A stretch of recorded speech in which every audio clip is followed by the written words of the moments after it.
आज दुनिया के लोग नहीं समझते कि शंकर पर जल चढ़ाने का क्या लाभ है।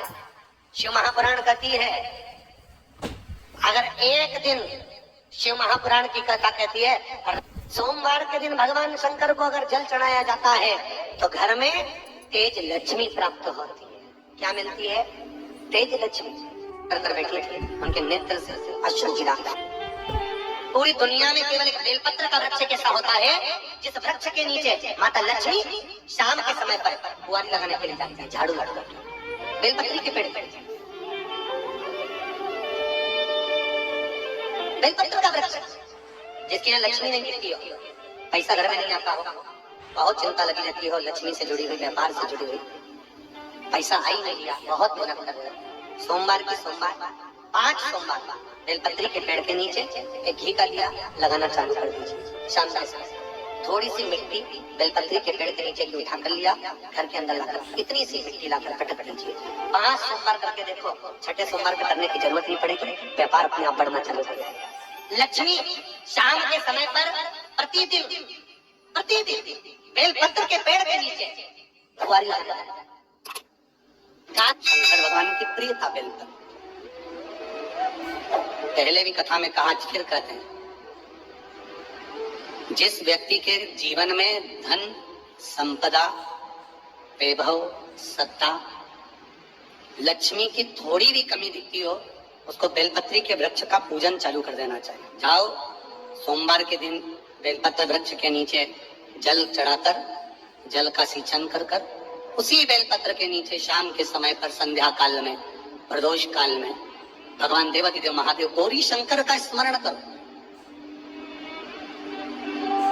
बेलपत्र की जड़ की और बेलपत्र की तना की और बेलपत्र के वृक्ष की और तुम्हारा मुख हो। कोई आसन नहीं, कोई आसन नहीं, केवल बेलपत्र के वृक्ष की और तुम्हारा मुख हो। जहां बेलपत्री का वृक्ष है उसके नीचे बैठकर, उसकी छाया में, उसकी ओट में पंचाक्षर मंत्र नमः शिवाय, या फिर षडाक्षर मंत्र ओम नमः शिवाय, या फिर श्री शिवाय नमस्तुभ्यम का स्मरण कर कर अपने हृदय की बात गौरी शंकर से, महादेव से कहे। शिव महापुराण की कथा कहती है, 7 दिनों में एक दिन सोमवार का ऐसा होता है जिस दिन 33 कोटि देवी देवता बेलपत्री के वृक्ष के नीचे बैठकर भगवान शंकर और पार्वती का स्मरण करते हैं और शिव पार्वती उनकी झोलियां खुशियों से भरते हैं। देवता भी जिनका भजन कर रहे हैं वो बेलपत्री के वृक्ष के नीचे। लक्ष्मी, माँ लक्ष्मी भी बेलपत्र के वृक्ष के नीचे निरंतर विराजमान होती है। और आप लोगों से एक निवेदन और करना चाहेंगे, ये मनुष्य का शरीर जब तक रहे, ये मानव की देह जब तक रहे, जिंदगी में एक बेलपत्री का वृक्ष अपने रहते रहते कहीं पर भी लगाना, उसको बड़ा करना, उसको बड़ा कर कर, जैसे अपने बच्चे को बड़ा करते हो ऐसे लगाकर बड़ा कर कर महादेव से कहना कि मैंने अपनी जिंदगी में, मैं मर भी जाऊं, मेरे प्राण छूट भी जाएं, मेरे जाने के बाद मेरे घर के लोग एक लोटा जल चढ़ाएं ना चढ़ाएं, बेलपत्री चढ़ाएं ना चढ़ाएं, पर ये वृक्ष मैंने बेलपत्री का लगा दिया, अगर मैं मर भी गई तो मेरे मरने के बाद भी मेरे हाथ की बेलपत्र महादेव को चढ़ती रहेगी, महादेव को प्राप्त होती रहेगी। कितना पकड़ पकड़ कर इसे चलना सिखाया, इसके साथ डैड का घर आने के लिए घंटों इंतजार किया। अपनी पहली बिजनेस का आइडिया इनको मेरे कंधे पर आया। इसकी शादी के लिए सबसे पहले भी हम ही सजे और बस यूं ही शुरू हुआ सिलसिला दोबारा साथ जो चलता रहे। जिंदल साथ ही सील वाले पाइप्स और ट्यूब से बने गेट्स, रेलिंग्स और फर्नीचर हैं corrosion resistant, fire resistant, termite resistant और लॉन्ग लास्टिंग।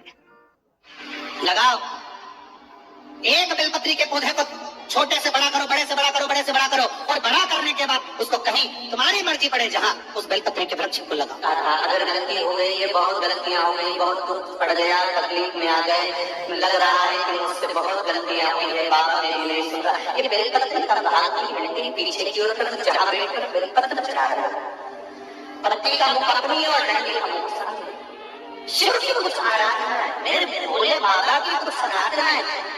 खाली ना जाता कोई, खाली ना जाता से तुम्हारे मैं भी खड़ी हूँ बार मैं भी खड़ा हूँ बार अपने।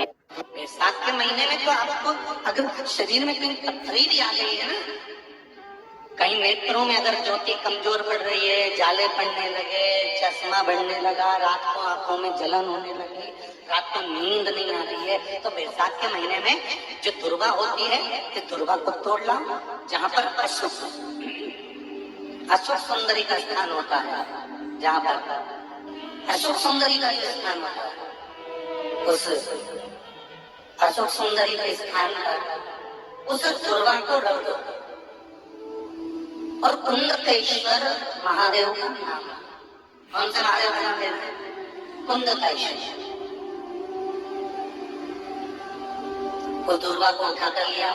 बैसाख के महीने में कोई भी तिथि, कोई भी दिन, कोई भी वार आप बैसाख के महीने में कर सकते हो। वो दुर्वा को लेकर आओ, लगभग 20-25 दुर्वा लेना, उसको लेकर आइए। सुबह सुबह कुंदकेश्वर महादेव का नाम लेकर उसको खाना प्रारंभ कर दीजिए। एक दुर्वा रोज खाओ। जो पथरी है या नेत्रों में तकलीफ है या कोई ना कोई रात्रि को नींद नहीं आना, बेचैनी हो जाना, घबराहट आना, धीरे धीरे धीरे धीरे 20 दिन की वो दुर्वा है, 20 दुर्वा एक एक दिन खाना चालू करो। 4 या 5 दिन लगेंगे, अपने आप आपको कोई गोली खाने की जरूरत नहीं पड़ेगी, नींद अपने आप आना प्यारा हो जाएगी। और बेचैनी अशोक सुंदरी वाली जगह पर दुर्वा समर्पित कर कुंदकेश्वर महादेव का नाम लेकर, कौन सा महादेव? कुंदकेश्वर। जिस नारी का रजोधर्म से जुड़ा हुआ जो भी तकलीफ होती है, केवल हाथ में जल लेकर आसक्ति का नाम लेकर भी वो पान कर लेती है, तो रजोधर्म से जुड़े हुए सारे दुख, कहते हैं कि गर्भ में, गर्भाशय में अगर गांठ भी पड़ गई है और डॉक्टर कह रहा है कि बच्चादानी में गांठ है, गर्भाशय में गांठ है और इसका ऑपरेशन होना जरूरी है, आसक्ति दक्ष प्रजापति की पहली पत्नी का मात्र स्मरण कर कर अगर आचमन पानी का कर लिया जाए तो गांठ भी गर्भाशय की गलना प्रारंभ हो जाती है। ये वो नाम, ये वो शब्द है। अगर मान लो शरीर में कोई गांठ पड़ जाती है, डॉक्टर अपना इलाज कर रहा हो, उस जगह पर प्रजापति वीरण की पुत्री आसक्ति का नाम स्मरण में आना चाहिए। एक बार सब बोलिए, क्या नाम है? आसक्ति। और हर हम आसक्ति का नाम भी नहीं बोल सकते, तो इसी आसक्ति का एक नाम है वीरणी। क्या नाम है? आसक्ति का स्मरण। अगर गांठ भी गर्भाशय में है और डॉक्टर बोल रहा है कि ऑपरेशन है, कराना है, डॉक्टर साहब से कहना, साहब जल्दी तो नहीं है ना, 15 दिन का समय तो मिल सकता है या 10 दिन का समय तो मिल सकता है इसका ऑपरेशन कराने के लिए।